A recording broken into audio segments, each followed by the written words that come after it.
hello to the girls. We're hopefully going to get you singing with the ukulele and a bit more. But before that, We need to prepare our bodies physically. hands in the air.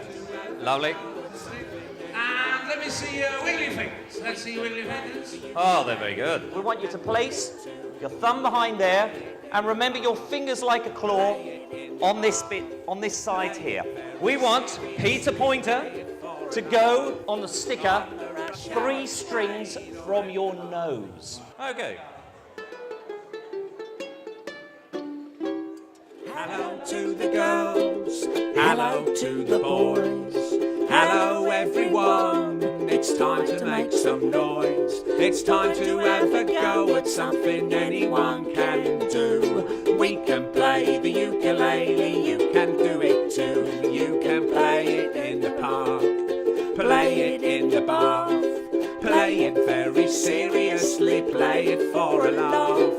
On the rush hour train or at the barbecue, we can play the ukulele, you can do it too. Oh, you can play the blues or rock around the clock. You can play it classically, you can play punk rock. It's a cheeky instrument that's just fun to do. We can play the ukulele, you can do